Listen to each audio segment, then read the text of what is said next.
Hello दोस्तों, स्वागत करता हूं आपका एक बार फिर से अपने यूट्यूब चैनल आरके क्लासेज में। दोस्तों ये क्लास 12th की फिजिक्स है, बहुत ही बढ़िया टॉपिक में लेके आया हूं आज। ये दोस्तों क्या है, देहली आवृत्ति व देहली तरंगदैर्ध्य क्या चीज़ होती हैं, वो चीज़ें हम यहाँ पे कॉन्सेप्चुअल समझने वाले हैं। बस दोस्तों आप लोगों की आवश्यकता है कि थोड़े समय तक आप लोग इस वीडियो पे बने रहिए, निश्चित ही तौर पे आपको वीडियो में आनंद आने वाला है। ठीक है, टॉपिक तो हम यहाँ पे बिल्कुल आसानी से समझने वाले हैं, इसमें कोई दिक्कत कोई शंका बिल्कुल होनी ही नहीं चाहिए आपको। अब आइए देखते हैं क्या होता है देहली आवृत्ति, देहली तरंगदैर्ध्य क्या होता है। दोस्तों मैंने आपको एक प्रैक्टिकल समझाया हुआ था, परावैगनी किरणों द्वारा प्रकाश वैद्युत प्रभाव की घटना। ठीक है, प्रकाश वैद्युत प्रभाव क्या होता है, सबसे पहले उसको हम यहाँ पे डिफाइंड करते हैं दोस्तों, उसके बाद इस टॉपिक पे आते हैं। चूंकि बिल्कुल दोस्तों प्रकाश वैद्युत प्रभाव, बिल्कुल दोस्तों ये चीज़ आपका जो है इसी पे रिलेटेड है। ठीक है, प्रकाश वैद्युत प्रभाव पर ये दोनों घटनाएं आपकी रिलेटेड हैं, तो हमें थोड़ा से प्रकाश वैद्युत प्रभाव को जान लेना है, तभी दोस्तों हम देहली आवृत्ति को, देहली तरंगदैर्ध्य को आसानी से समझने में कामयाब हो सकते हैं। नहीं तो हमें पता ही नहीं चलेगा क्या होता है देहली आवृत्ति, देहली तरंगदैर्ध्य। दोस्तों प्रकाश वैद्युत प्रभाव किसे कहते हैं, सबसे पहले इस पर बात करते हैं। दोस्तों क्या होता है कि जब सूर्य की परावैगनी किरणें किसी धातु की सतह पर गिरती हैं तो उस धातु की सतह से इलेक्ट्रॉनों का उत्सर्जन होने लगता है। ठीक है, इसी घटना को कहा जाता है प्रकाश वैद्युत प्रभाव। मतलब सूर्य के प्रकाश का किसी धातु की सतह पर गिरने से उसमें से इलेक्ट्रॉनों का उत्सर्जन होना, यही कहलाता है प्रकाश वैद्युत प्रभाव। उत्सर्जन का मतलब आप लोग समझ लीजिए कि धातु से इलेक्ट्रॉनों का निकलना। ठीक है, धातुओं से इलेक्ट्रॉन निकलने लगते हैं जब एक निश्चित आवृत्ति का प्रकाश धातु की सतह पर पड़ता है तो। अब दोस्तों ध्यान दीजिए, ये बात हम जान लेने के बाद हम चलते हैं किस पे, देहली आवृत्ति पर। दोस्तों क्या होता है कि प्रकाश वैद्युत प्रभाव में एक निश्चित आवृत्ति का प्रकाश का गिरना बहुत आवश्यक है। मतलब ये हुआ कि जब प्रकाश वैद्युत प्रभाव की घटना होती है तो उसमें सूर्य का प्रकाश जो गिरता है उसकी आवृत्ति जो है वह न्यूनतम से न्यूनतम कितना होनी चाहिए, उस आवृत्ति को ही कहा जाता है देहली आवृत्ति।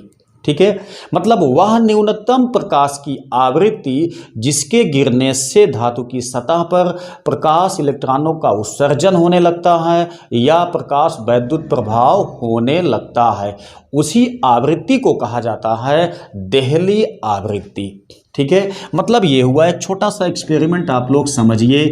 जैसे कि दोस्तों ये सूर्य का मतलब सौर पैनल होता है। सौर पैनल में आप लोग जानते हो कि यहाँ पे सूर्य के प्रभाव से वैद्युत ऊर्जा उत्पादित की जाती है। ठीक है, इसमें दोस्तों क्या होता है कि जब हम लोग देखते हैं, सुबह का एक एक्सपेरिमेंट हम आपको बताते हैं दोस्तों। मोबाइल या लाइट का कोई भी चार्जर आप ले लीजिए। ठीक है, कोई भी चार्जर आप यहाँ पे ले लीजिए।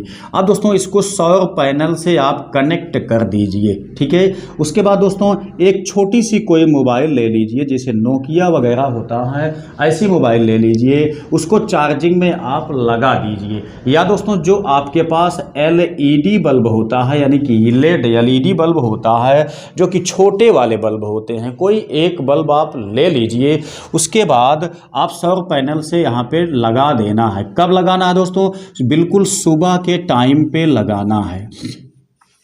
बहुत सुबह, मतलब जब सूर्य आपका दिखाई नहीं देता है आपसे, यानी कि बिल्कुल सुबह के टाइम सूर्य दिखाई देने वाला होता है। मतलब मॉर्निंग में जब उजाला हो जाता है लेकिन सूर्य का उदय नहीं हुआ रहता है, उसी टाइम पे आप क्या काम कीजिए, यहाँ पे एक सौर पैनल में एक LED बल्ब या मोबाइल चार्जर आप लगा दीजिए। तब आप घटना क्या देखेंगे कि जो LED बल्ब है दोस्तों वो थोड़ा थोड़ा से जलने लगता है। ठीक है, थोड़ा थोड़ा से जलने लगता है। तो इसी चीज को आप समझिए कि सूर्य के प्रकाश की न्यूनतम जो तीव्रता होती है, सूर्य के प्रकाश की जो न्यूनतम तीव्रता वाली आवृत्ति होती है, वह भी धातुओं में से इलेक्ट्रॉन को उत्सर्जित करने में सक्षम होती है। ठीक है, आप यहाँ देखेंगे जो सौर पैनल आपका है ये तभी आपका ऊर्जा देगा, तभी बल्ब जलाएगा जब सूर्य का प्रकाश पाएगा तो। ठीक है, अब सूर्य के प्रकाश यहाँ पे गिरने से घटना क्या घटती है, इसमें से इलेक्ट्रॉनों का उत्सर्जन होता है। जब इलेक्ट्रॉनों का उत्सर्जन होगा तभी तो ये सर्किट आपकी कंप्लीट होगी। जब सर्किट आपकी कंप्लीट होगी तभी तो एलईडी आपका जलेगा या मोबाइल चार्जर आपका काम करेगा। ठीक है, तो क्या होता है, बहुत कम प्रकाश यानी कि बहुत छोटी प्रकाश, या हम कह सकते हैं कि प्रकाश की वह न्यूनतम आवृत्ति वाला ऊर्जा जो धातु की सतह से इलेक्ट्रॉन को निकालने में सक्षम होता है, उसी को कहा जाता है देहली आवृत्ति। मतलब प्रकाश की वह न्यूनतम आवृत्ति जो किसी धातु की सतह से इलेक्ट्रॉनों को निकालने में या उत्सर्जन करने में सक्षम हो सके, उसी को कहते हैं देहली आवृत्ति। ठीक है, अब ध्यान दीजिएगा, हम लोग जानते हैं दोस्तों प्रकाश जो होता है वो उसमें दैत्य प्रकृति होता है। प्रकाश आपका तरंगों के रूप में चलता है। ठीक है, प्रकाश तरंगों के रूप में चलता है।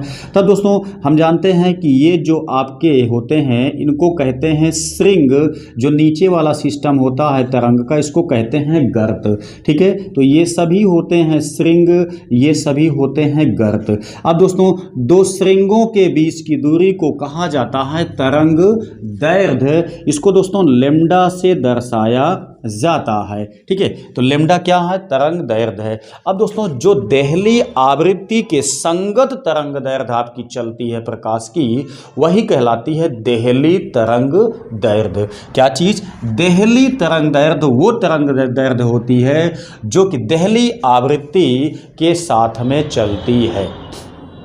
ठीक है, यानी कि प्रकाश की वह तरंग दैर्ध्य जो देहली आवृत्ति उत्पन्न करती है, वही तरंग दैर्ध्य को कहते हैं देहली तरंग दैर्ध्य। दोस्तों इसमें आपका संबंध बनता है lambda naught is equal c upon nu not.